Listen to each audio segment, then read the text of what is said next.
What's going on, guys? I am Frank Wack, and welcome back to Wack Weekly. In this episode, as voted by you guys, 85 to about 15% voted for con survival, so that's what we'll be talking about in this episode. Doing all sorts of fancy motions. I'm like, yeah!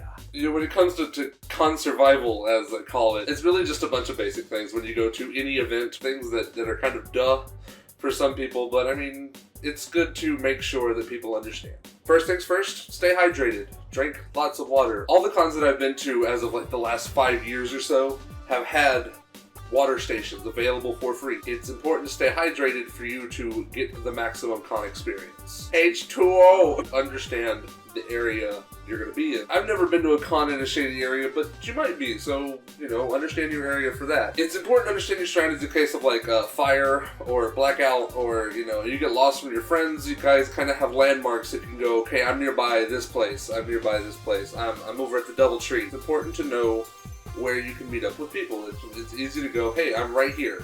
I'm going to be at this spot, come and find me. Knowing your area is more than just knowing like where the exits are, though that's important. I mean, you know where nearby restaurants are, know where the nearest gas station is. If you have that info on the ready, it makes traveling a lot easier. It takes less time away from the con itself. It's really important to understand where the registration desk is, where the con staff will be in case there is an issue. It's good to know who the con staff is. It's good to understand what they look like, what type of shirts they're wearing. Generally speaking, nowadays in cons, they'll be wearing different shirts. They'll have their logo on it.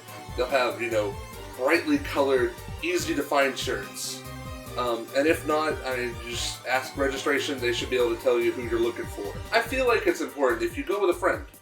Especially if it's your first time going. If you're going out of town, you're going to a new convention in a new area, you're not so sure of things, bring a friend with you. Use the buddy system. That way, you know, you don't get into a situation that you don't want to be in. Cons are a lot more enjoyable with friends. And if you're the con veteran in this situation, bring a friend that's never been to a con. Drag them out of their couch. Tell them to stop watching Netflix for a weekend. Netflix will be there when you get back. A great friend of mine, Mr. Peter Pixie, says at every convention he goes to, and it's probably the most important con survival tool ever. Make sure you follow 6, 2, 1.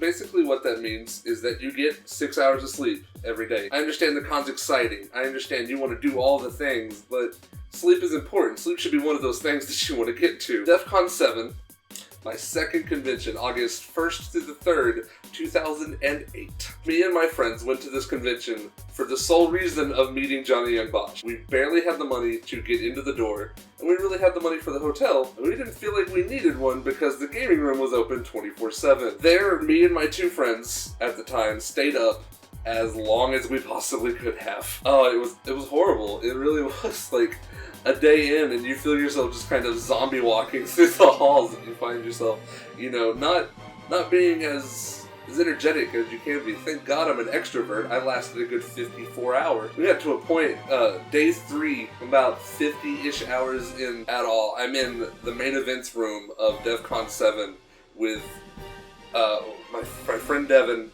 and about 5 people I had just met this weekend. And we were all like huddled in a circle, drinking really hot full throttles. They were in the back of a guy's car. And again, summer convention, it was hot outside. They're taking these drinks and sipping them and be like, ugh. You know, we're passing them like they're bong rips or something. You try that. Oh. It was horrible. It was the worst thing I've ever drank in my life. I never want to try that again. And it didn't even help, because about 4 hours after that, I found myself in the video room, and I passed out. 6 hours of sleep, 2 meals a day. Pocky and Ramune are not meals. That's another very famous Peter Pixieism. Pocky and Ramune are not meals, those are snack food. Go to your nearest restaurant, find your McDonald's, find your Taco Bell. It's not the greatest food ever, but it's still food. Somebody's gonna debate me that in the comments. They'll be like, Taco Bell's not real food. Eat cheap if you have to, but make sure you eat. 6 hours of sleep, 2 meals a day, 1 shower. Guys, I'm talking to you. More of us that shower, the better it will smell. I guarantee it. You don't want to be the guy that smells like B.O., okay? That's all I'm saying. Make sure, you shower, get your parts, get behind your ears, Make your mama happy. That's all I can think of for basic con survival. If you have thought of something that is really, really important to you, or, you know, your friend thought of, or whatever, put it down in the comments. I would love to hear what you have to say, what you like to do, what your con ritual is. Please leave a comment there. I look at all of them. Don't forget, if you like this video, to give it a like, a share, and a subscribe. What are you trying to hit, 100 or 200? Well, 200. I am 4 away. In 200, I'll do the trouble shuffle. That's not true. Totally true. It's not true. But, as always, I am Frank Wack. Thank you so much for watching this video, and here are some new videos.